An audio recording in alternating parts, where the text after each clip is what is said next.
Hello there. Let's talk about internet connectivity. So in this video, we're going to have a look at the various options that you get for internet connectivity, whether it be at a residential or business type premises. Now, we're not going to run through every single type of internet connection that could possibly exist, as that will take forever and go quite far outside the scope of what you need to know for the A+ exam. Now, before we get stuck into it, if you're new to this series and new to my channel, don't forget to subscribe and like. It really helps me out. Now, first up, let's talk about modems. Modems are an abbreviation for modulator demodulator, and their purpose is to provide connectivity to your ISP, usually on the WAN side of your router. Now, the job of the modem is to convert the signals and data structures to a suitable format for your ISP's infrastructure. The type of signaling we use on our LANs is usually based on either Ethernet or wireless standards, as we spoke about in previous videos, which will be electrical waves and radio waves. The structure of the data will also be suited more towards LANs as well, and probably needs to be adjusted to work on the ISP's infrastructure. Now, your modem might be a separate appliance, or it could be built into your router. This does vary.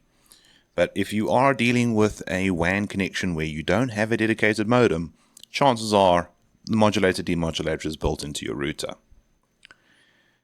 Now, first up, let's talk about DSL, or Digital Subscriber Line. Now, DSL is one of our older broadband internet technologies that was designed to run on public switch telephone networks. In other words, yep, it uses telephonic infrastructure. In fact, a lot of the internet connection technologies that came before DSL were also based on using public switch telephone networks. For DSL, the ISP does have to upgrade their infrastructure a little bit to facilitate the connection, which means that DSL might not be present everywhere that a telephone line is.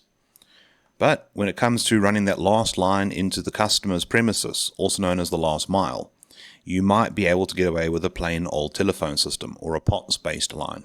In other words, a simple telephone line that could have easily been there since the 1800s. And it's still a very popular internet connection option in many parts of the world, due to its low cost, reasonably decent speeds, and pretty good reliability. Now, the two main types of DSL internet connections that still serve most people is ADSL or asymmetric DSL, where your download speeds are usually greater than your upload speeds. In fact, when you are looking at an ADSL-based internet connection, the quoted speeds that you will usually see will be the download speed. Your upload speed won't be very impressive. But this is a popular option for your average residential customer. For those of you who are into online gaming and know that your upload speed matters, you're not the average residential customer.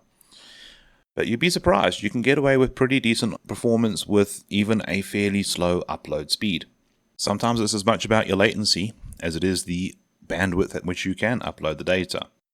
But if you are that concerned about your upload speed, that's where symmetric DSL or SDSL comes in. This is where your download and your upload speeds are equal. So when you are looking at a DSL internet connection, and you see it's labeled as SDSL, the quoted speed is also your upload speed as well. Now, this is much more popular for high-demand residential customers, especially people who will be putting as much data on the internet as they are downloading. And it's also pretty awesome for small businesses that might operate from a residential-like premises. Then, as an alternative to DSL, you get cable internet, where the internet service is provided by a cable TV service provider.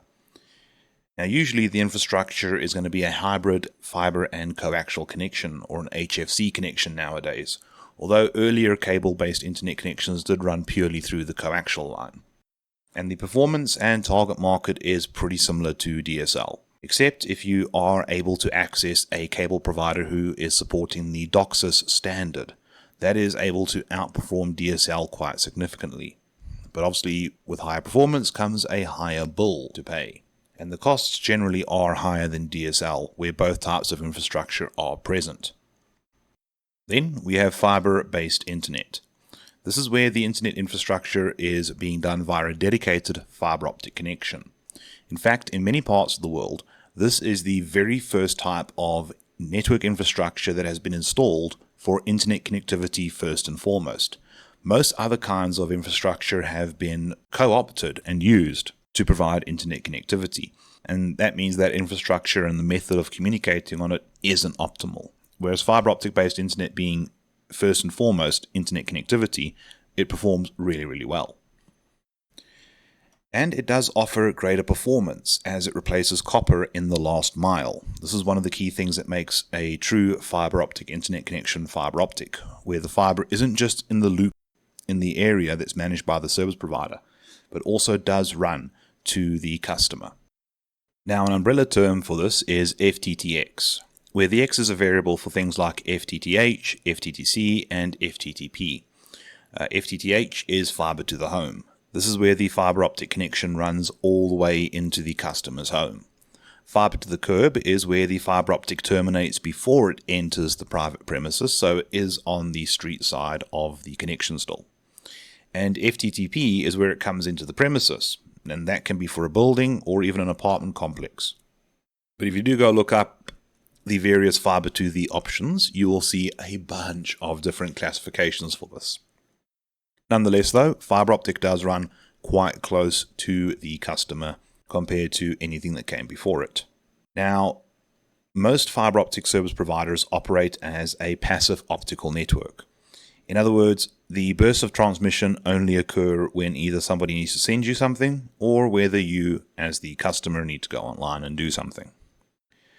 Now, the way the infrastructure effectively works is you've got fiber optic cables are running from an optical line terminal, or an OLT, to an optical splitter that is part of the local loop. The local loop is just the backbone infrastructure in that particular region or area that services all of the businesses and residential customers. That splitter will then direct each customer's traffic to a separate ONT, or optical network terminal. This ONT is usually located in the customer's premises, especially for things like fiber to the home or fiber to the premises. And the ONT is sort of like a modem cum media converter for fiber optic infrastructure. And then the ONT will convert the optical signals to an electrical signal for the customer's router to work with. You can usually use an ordinary RJ45 terminated twisted pair Ethernet network cable to connect your home router to your ONT. And off you go. You can enjoy the benefits of fiber optic performance. And don't worry about that last little bit being an Ethernet cable. As the final customer, the chance of you saturating an Ethernet link properly and not being restricted by whatever your internet package is pretty small. Then you also get something called fixed wireless internet access. This is where the customer uses a fixed wireless transceiver. Now, what makes this special and different compared to like your smartphone is the service provider obviously has a wireless base station in the area, but the customer is also a fixed wireless client as well. The big benefit for fixed wireless internet access is no infrastructure has to be installed and laid underground or overhead. It's just wireless radio waves traveling through the air. Now, the most popular ways of achieving fixed wireless internet access is through cellular, especially in parts of the world where you've already got some pretty well-established cellular infrastructure for internet connectivity. But satellite-based internet connectivity has also been growing a lot over recent years. Now, there are two main ways that satellite internet can be facilitated. You can do geostationary orbital satellite internet access. Now, with geostationary satellites, what happens is obviously you've got the planet that we're all sitting on right now, and then the satellite is positioned quite far away. It is a gravitationally neutral position where the gravity of Earth is balanced out by the centripetal force of that satellite orbiting us. The cool thing about that is there is no need for the satellite to expend any fuel or energy or anything like that to stay in orbit. The downside is, though, these geostationary positions are very far away. So it takes a significant period of time for the signal to be beamed up to the satellite and come back down again somewhere where there is better infrastructure. So to supplement this, we have an alternative now called low Earth orbit satellite internet access, where the satellites are a lot closer to the surface of the Earth. Now, there are some trade-offs to this. Firstly, the low Earth orbit satellites will experience orbital decay, where they will eventually come back down to Earth and burn up in the atmosphere. So the satellites need to be regularly relaunched. They also don't cover as much area as a geostationary satellite does, so again, we're going to need more of them. But for those drawbacks, we do get the closer distance, which gives us better performance in terms of both bandwidth and latency. But even with low Earth orbit satellites, it is not able to compete as well as it could with fixed line internet connections like fiber, or cable using the DOCSIS standard. Now for something a little bit more down to earth, we've got cellular infrastructure. Firstly, cell providers will build a cell tower in a region that provides coverage. Obviously though, one cell tower is not enough, so several will be used, providing overlapping coverage. Now, each cell tower provides effectively enough coverage for a given area, and that coverage area is referred to as a cell. And as smartphones started to become more of a thing, we started to get massive improvements in terms of cellular infrastructure. 3G was one of the first big leaps forward in cellular technology. 1G didn't really do much apart from phone calls and SMSs. 2G wasn't really fast enough to handle proper internet services. 3G is when we were first able to actually have phones that could go on the internet proper and be able to access the content on it. Now there were two main standards that were used to achieve 3G. The first one was GSM, or Global System for Mobile, and the other one was CDMA, or Code Division Multiple Access. Thankfully, unless you work at a cell provider, you're not really going to be that bothered by how it works. In terms of performance, you're looking at about 50 to 400 kilobits per second. And for those of you who are thinking that is incredibly slow, yes, by modern standards it is. But in the mid to late 2000s, that was amazingly fast actually.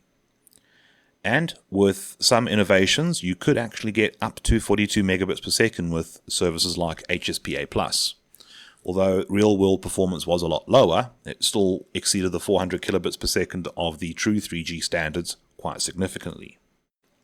But when 4G came out properly, with supporting technology like long-term evolution, we were able to achieve speeds of up to 100 megabits per second, which again, at the time, was amazingly fast.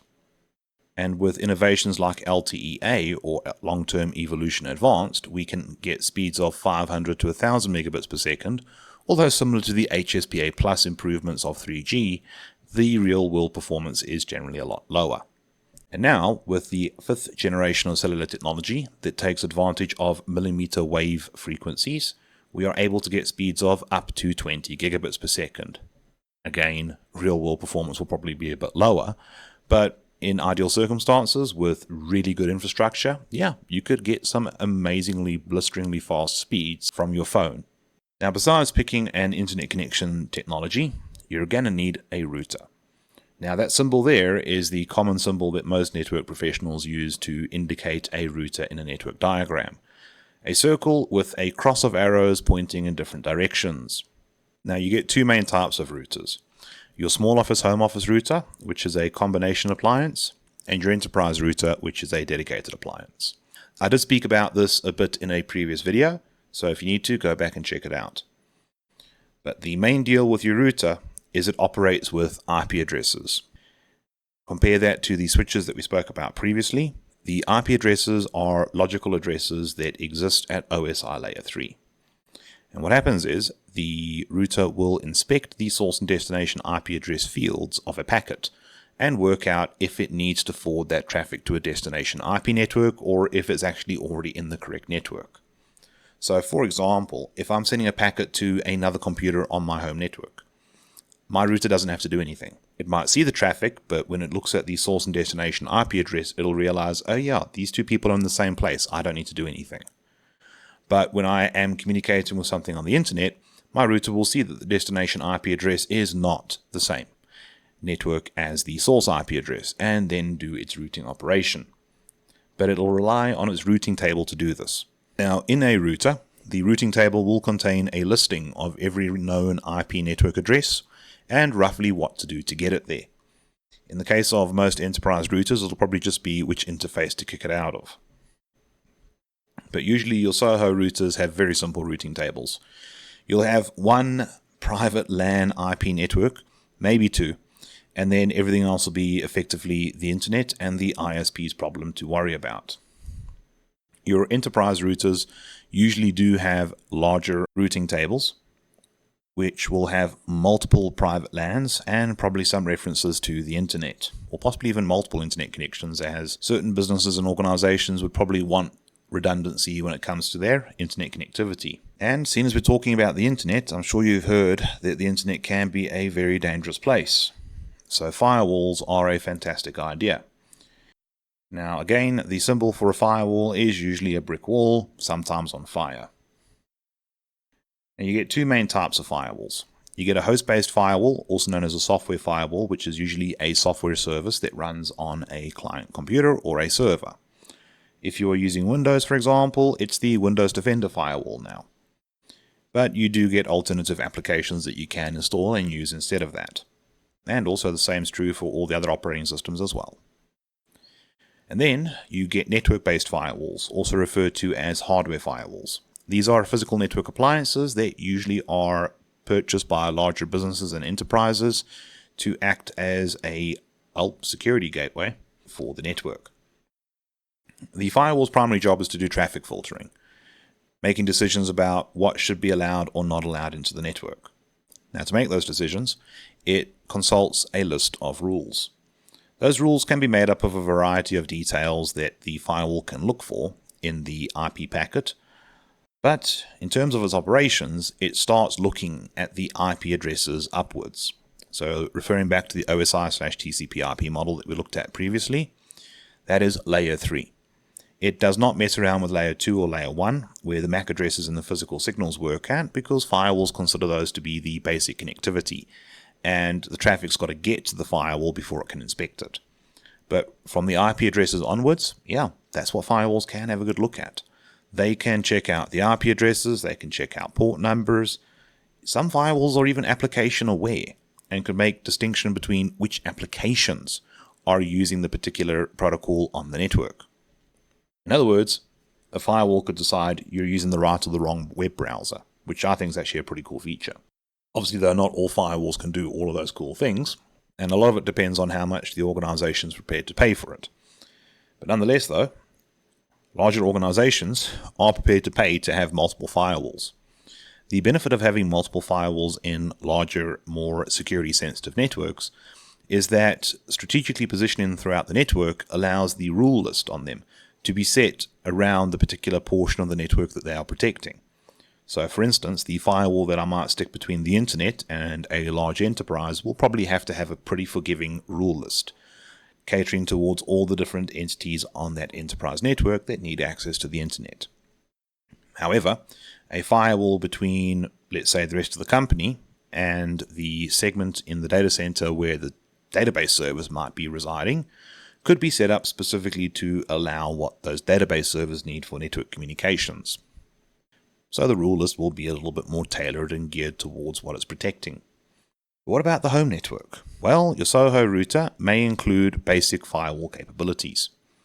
You will probably be able to filter some stuff if it does have a basic firewall, but ultimately you'll probably end up relying on the host-based firewall that is usually part of your operating system that is on your computer. And the enterprise firewalls usually include a routing capability. In fact, the amusing part is quite a lot of enterprise routers might include firewall features, but guaranteed an enterprise firewall will be able to do a bit of basic routing. This doesn't mean you need to go and throw out all of the enterprise routers though. Enterprise routers will excel at being routers, whereas the enterprise firewall will probably cope okay-ish, but not keep up with a proper router. Hence why dedicated appliances will always be a thing. Either way though, that was a decent introduction to the basic internet connectivity options you have available to you. Obviously, the types of speeds and response times and packages that you can get will vary, but now you've got a rough idea about how those different technologies work for providing internet connectivity. You will learn more about WAN connectivity as you look at courses like CompTIA Network Plus, or even more focused networking courses that are usually offered by the network vendors. Either way, I'd like to say thank you very much for watching. I really do appreciate it. And if you have any friends, family members, colleagues, etc. who are also interested in looking at doing the CompTIA A+, don't be afraid to share this video with them. Otherwise though, I'll catch you in the next video.